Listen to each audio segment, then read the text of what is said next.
First, can you just introduce yourself and tell us a little bit about yourself? Yeah, if you don't mind, we're going to do like 2 steps up here. So my name is Nick Miller, and I'm the Director of Operations at LEGOLAND Florida Resort.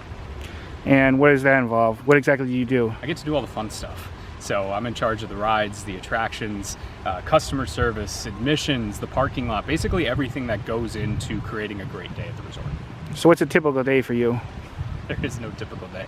It all depends on the day. If we're really, really busy, I'm probably out in the park solving problems. On days like today, we're launching a brand new ride. On other days, we might be doing a project to increase ride capacity. We may be working on cleanliness plans for our bathrooms. We might be working on a brand new customer service module to give to all of our staff members. We've done autism certifications around the park.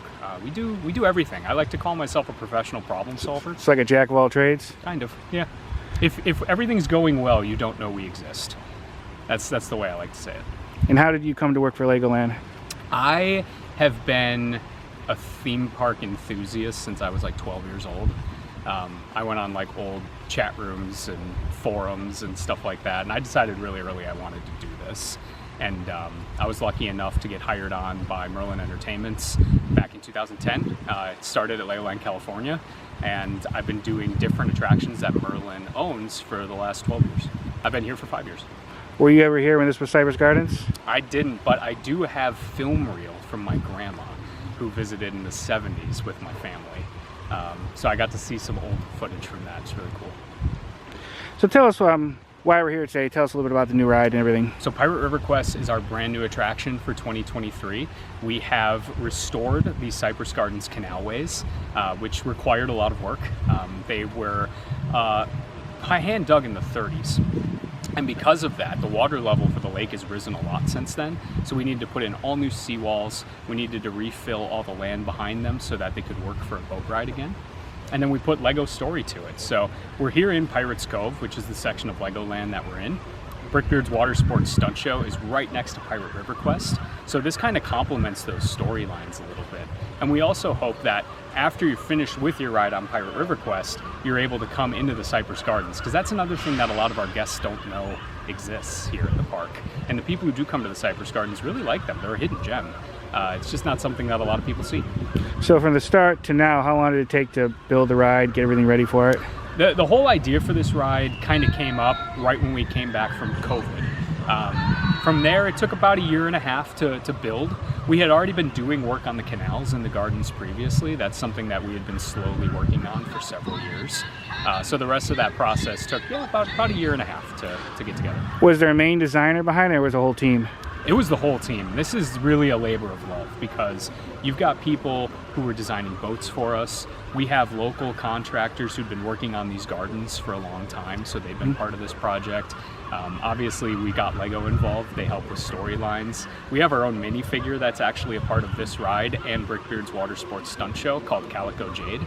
So that's pretty cool. It's a minifig you can only see here at LEGOLAND Florida. There's so many people that are involved in making something like this successful, especially when you're bringing back an old attraction. It's very much a labor of love instead of just putting in a new ride that you can see in other places. What do you talk about the voice acting, the voice actors, and that process? Yeah. The way that works, way back before we had any theming, before we had any storyline whatsoever, we took a boat through the canals as they existed. And then we took it back and we did it over and over again, found out how long that journey was going to take. When you know how long it is, then you can write a script. And then we had some voice actors who were able to work that script together. And it's all controlled on each boat specifically by our captain.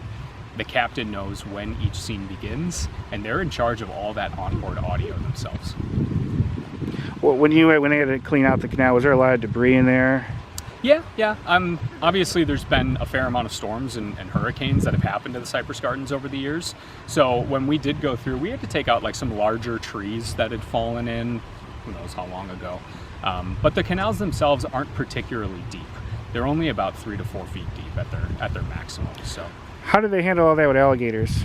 Well, we're on a public lake system, so by all means, there are wildlife, and there's wildlife that exists in the gardens. I always ask people when they come out if they see anything cool. Rarely are you going to see an alligator at our site because we've got the ski show and we've got these boats. They don't want to go where they're going to be disturbed. So generally we don't see those, but there's so many cool things that you do see. There were 2 river otters in here last week that were like interacting as the boats went by, which was so cool. We have osprey, you can see bald eagles. We had an owl in here who was beautiful for like a whole year. I don't know where he's gone, he's flown away somewhere else, but you never know what kind of animals you're going to see when you come through. Anything you could talk about, like the future plans here at Legoland that you could say publicly about? Yeah, I can't tell you anything specific, but what I can tell you is that over the last 4 years, we've invested in a new hotel. We have Peppa Pig theme park that's just right outside the park. We have this brand new ride now too, and all those things open just after 2020. So we are still excited to grow.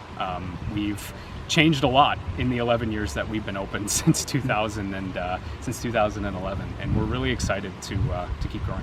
And finally, can you just discuss a little bit more how Legoland has benefited not just the state but the local area? Yeah, Winter Haven, when I first visited here in 2011, is much different today than it was back then. And Legoland is a part of that. It's not all of that. The whole community of Winter Haven has really, I would say, grown. There's more people who live here now than there used to. The park is a big part of that. We're very, very proud to bring tourists into the local community so that they can see not just our park, but other local cool restaurants and establishments. And obviously we all live here too, so we like being part of the community. Of course, there's 3 Legolands in the United States. You think they'll do any more? Maybe. We got Legoland New York really has just opened. We have more Legoland parks that are under development in other countries. I would say there's always a possibility. How's Legoland relationship with like Disney and all that? You guys get along generally? Yeah. Especially on the operations side. Everyone, I would say, in Central Florida who works to run these theme parks every day, we want to help each other because we know that if guests have a great time when they come on a vacation here, they're more likely to come back. It's all about what I'd call a flood floats all boats situation. So when we were designing this ride, we actually spoke with Disney and Universal because they run boat systems at their parks. So we asked them about emergency procedures, what kind of training they did, and they were more than happy to help us. Did Disney request you guys to get rid of the Star Wars section in Miniland? Yeah, the Star Wars section in Miniland left our park in 2019. There was a licensing agreement that was with Lucasfilm from a while back, and it expired. So it was. But I know you still have a couple of, I think, figures in the front. I think Chewie, is he still there? I'm not sure. Those are kind of more retail figures. They're there to help support the retail Star Wars section. All right, cool. Well, thank you. It was a great ride. It was an honor to speak to you today. Awesome. Thanks.